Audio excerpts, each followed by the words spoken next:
Olá, professores!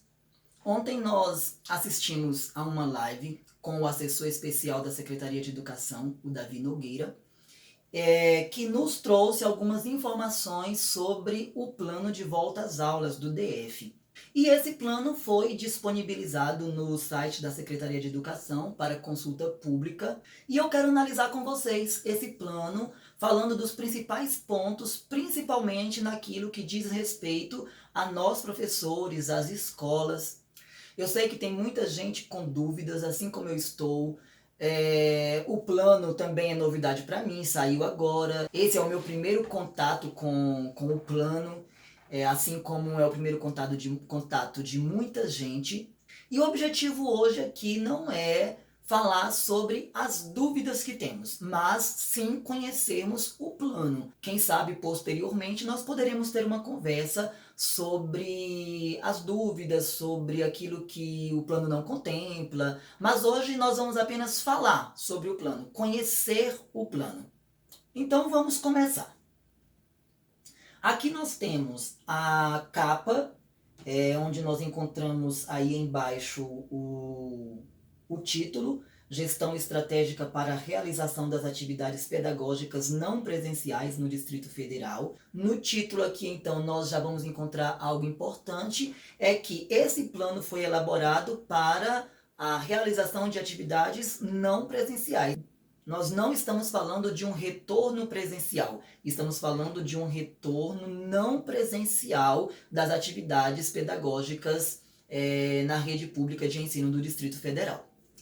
Depois, nós vamos ter aí o sumário dispondo sobre os tópicos que vamos encontrar nesse documento: introdução, fundamentação legal, justificativa, organização do trabalho pedagógico não presencial, frentes de atuação, matriz de responsabilidade e referências bibliográficas. E aí nós entramos então, de fato, no plano com a introdução. No início da introdução, eu frisei aí para vocês o que é importante nesse momento. Propostas para a gestão estratégica das atividades pedagógicas não presenciais, e lá embaixo tem dizendo que será encaminhado para o Conselho de Educação do Distrito Federal. Então, mais uma vez, essa proposta são estratégias de atividades pedagógicas não presenciais. Já está certo? Já está definido? Não. Após a consulta pública, e vale lembrar que o documento estará no site da Secretaria de Educação até domingo para essa consulta pública.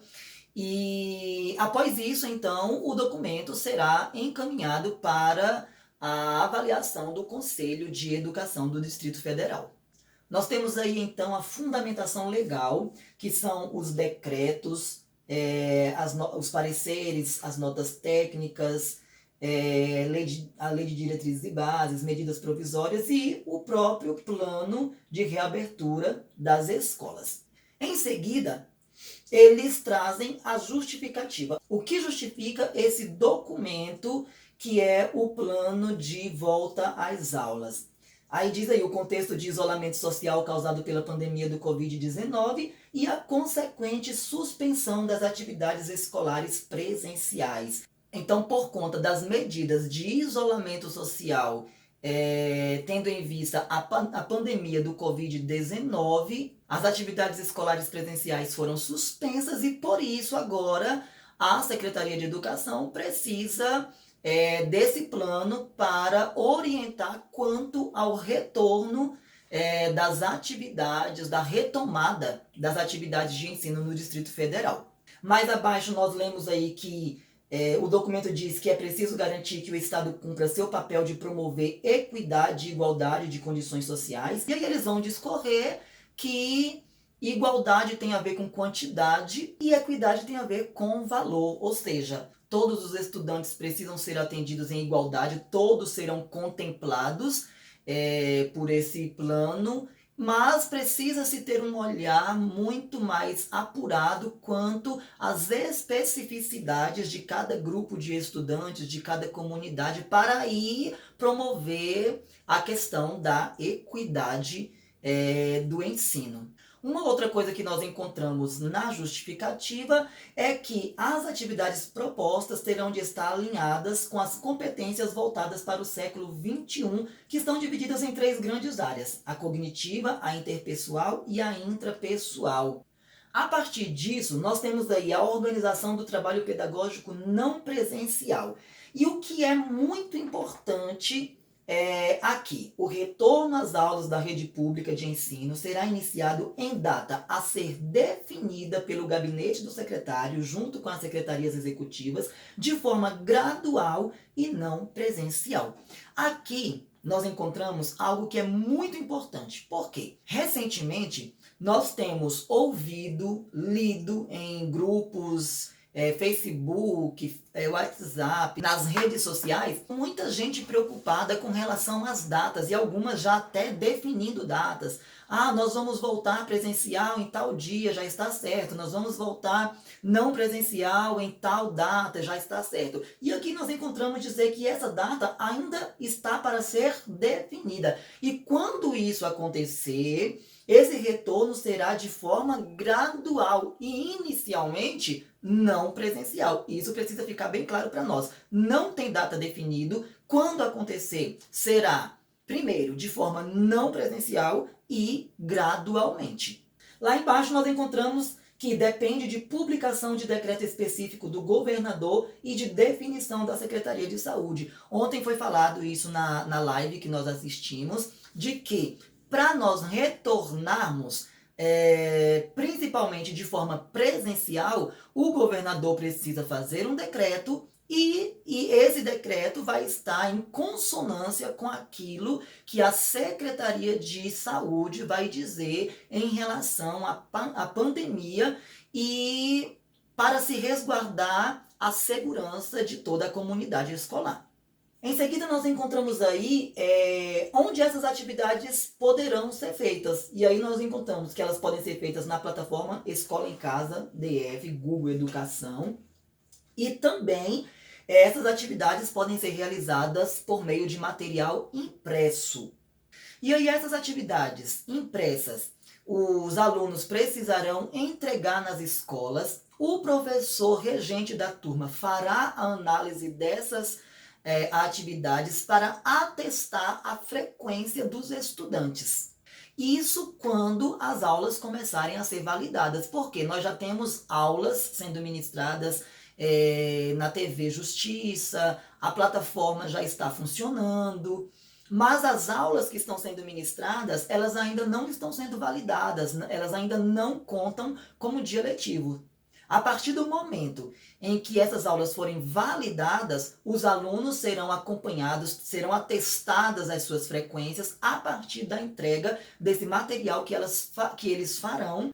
Ou ainda poderá ser produzido um webfólio de atividades que deverá ser enviado por meio das plataformas digitais, seguindo-se o mesmo esquema em relação à periodicidade de entrega do material para validação da frequência desses alunos.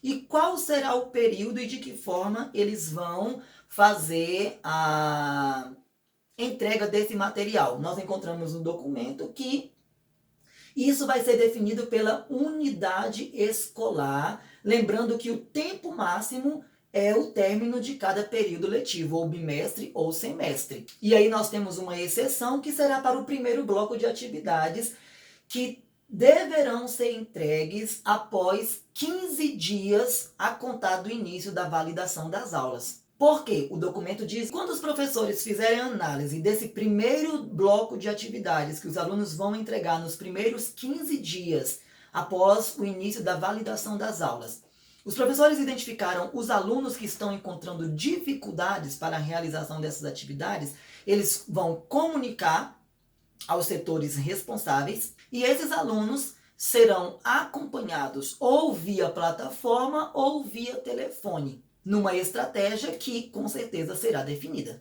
Seguindo a análise, diz aí, o retorno das atividades presenciais, quando houver, ou seja, não tem nada definido, será realizado por etapas e modalidades de ensino de forma gradual. Sendo de forma gradual, nós vamos começar como? Pelo ensino médio. E aí vai começar pelo ensino médio, porque tem as especificidades do ensino médio, que são os exames que eles precisam fazer, as avaliações, Enem, PAS, essas coisas todas. E depois, por outras etapas e modalidades de ensino. Quando ocorrer o retorno gradual das atividades presenciais, as aulas deverão continuar. Então, o documento traz que as aulas vão começar de forma não presencial, mediada aí pelas tecnologias, e quando as aulas voltarem a ser presencial, essas aulas online deverão continuar. Por quê? Os alunos que não puderem comparecer às aulas presenciais, e aí os motivos serão diversos, ou porque os alunos estão no grupo de risco, ou porque moram com pessoas do grupo de risco, essa análise será feita depois. Esses alunos que não puderem iniciar as aulas presenciais, eles continuarão tendo as aulas de maneira online nas plataformas, observando-se o mesmo conteúdo que os outros estarão recebendo de forma presencial. A seguir, nós temos aí um quadro onde o plano nos diz que desde a educação infantil até o terceiro ano do ensino médio, englobando a EJA, nós teremos 4 canais que estarão simultaneamente ofertando aulas para os alunos. E aí nós teremos, em alguns casos, 1 hora de aula, 4 horas de aula, 5 horas de aulas, 2 horas de aulas. Ontem o Davi nos disse que não serão, por exemplo, 4 horas ininterruptas. Os alunos terão intervalos entre essas aulas para poder levantar, descansar, beber uma água e retomarem as aulas em seguida. Qual é a proposta metodológica das atividades? As atividades a serem entregues deverão ter caráter interdisciplinar, apresentar dinâmicas desafiadoras e partir das práticas sociais. E aí o plano nos dá 5 desafios a serem contemplados pelas atividades que serão propostas aos estudantes, que eu não vou ler para vocês, mas todas elas falam desse caráter tanto de qualidade quanto de equidade, observando a interdisciplinaridade, desafios significativos para os estudantes e sempre partir das práticas sociais, do contexto dos alunos da comunidade. Agora, o documento vai falar sobre a responsabilidade da produção dessas aulas, tanto as aulas televisionadas, as aulas das plataformas e as atividades que deverão ser impressas.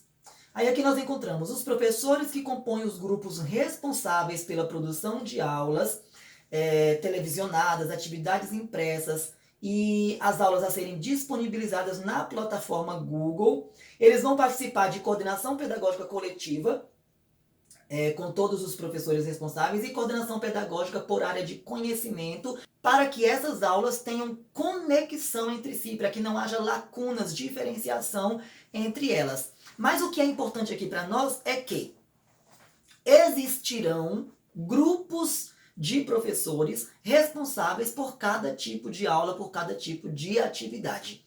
Então, não serão todos os professores que vão gravar vídeos, isso é importante, isso é bom salientar, porque aí também vai acalmar muita gente. Não serão todos os professores que gravarão aula. Alguns professores serão selecionados e eles vão se disponibilizar para gravar essas aulas. Outros grupos de professores serão responsáveis pelas aulas e as atividades a serem disponibilizadas nas plataformas. E outros professores serão responsáveis pelas atividades impressas. Todos esses grupos receberão uma formação, pensando-se na coordenação pedagógica, para terem tempo e possibilidade de produzir esse material.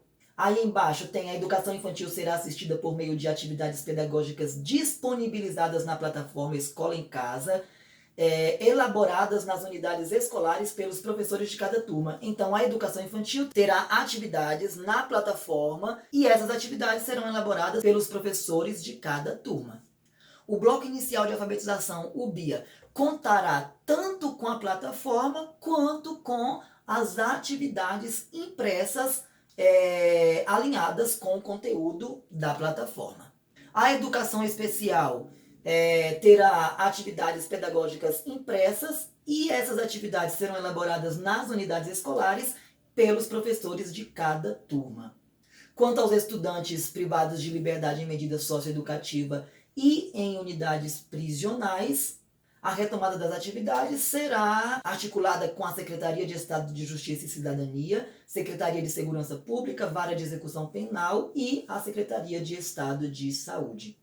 A partir de agora, o documento vai trazer as frentes de ação, o que será feito e de quem são as responsabilidades. Eu grifei aí de verde aquilo que eu considero que é importante nós sabermos. E aí embaixo tem selecionar os professores que ficarão responsáveis pelas aulas nos estúdios. Então, só para mais uma vez nós deixarmos claro que não são todos os professores que serão responsáveis por essa parte, mas que alguns professores, e esses professores vão se candidatar, serão escolhidos para essa parte das aulas e atividades em relação à gravação nos estúdios. Outro ponto importante é que os professores que não se sentirem aptos para a elaboração de atividades vão participar de uma formação oferecida pela EAP. Aqueles professores que não poderão retornar às atividades presenciais provavelmente vão ficar responsáveis por tirar as dúvidas nos canais de atendimento telefônico. Os outros pontos a seguir vão continuar falando sobre a oferta de formações aos profissionais dentro das escolas para se adequar a esse novo modelo de ensino, a esse novo modelo de aulas a serem ministradas. E aí todos, orientadores, pedagogos, chefes de secretaria, gestores, os professores, todos passarão por esses momentos de formação, caso sintam dificuldades durante a preparação dos materiais propostos. Outro ponto aí é que as atividades serão registradas em documentos oficiais e que os professores também receberão orientações quanto a isso. Em outro ponto do documento, nós vamos encontrar informações sobre o levantamento dos profissionais, professores, pedagogos, orientadores educacionais que não poderão retornar às atividades presenciais quando isso acontecer. E lá embaixo nós encontramos dizendo que a secretaria então vai contratar professores temporários para cobrir tanto os professores que não poderão retornar às atividades presenciais, quanto aqueles professores que estarão nos estúdios gravando as aulas.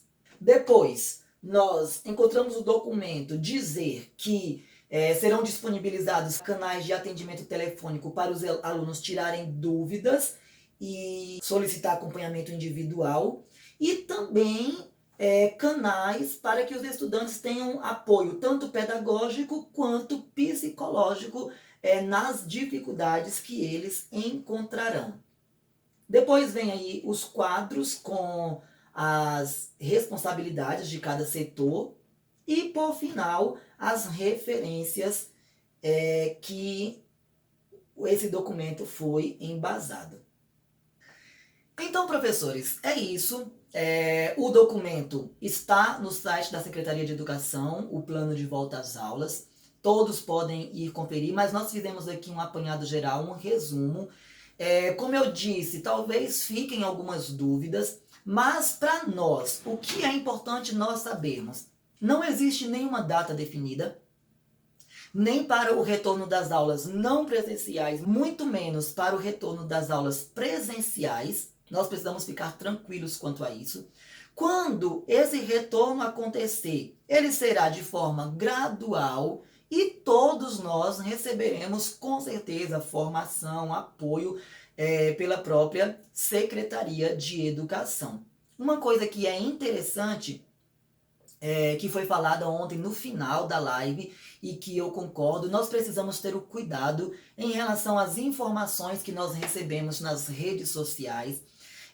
Informações essas que geralmente causam ansiedade, geram desconforto nos grupos, geram desconforto em nós. Então precisamos ter cuidado. Você viu alguma informação em relação a datas, em relação a outras coisas quaisquer relacionadas a esse retorno? Procura a direção da escola, a equipe gestora. Equipe gestora não sabe, não tem a informação necessária, vai procurar a CRE, que vai procurar a sede. Então nós precisamos ter o cuidado com relação a essas informações e não ficar acreditando em tudo que se dizem por aí, porque às vezes as pessoas ouvem uma coisa aqui e passam de uma outra forma. Então vamos ter o cuidado.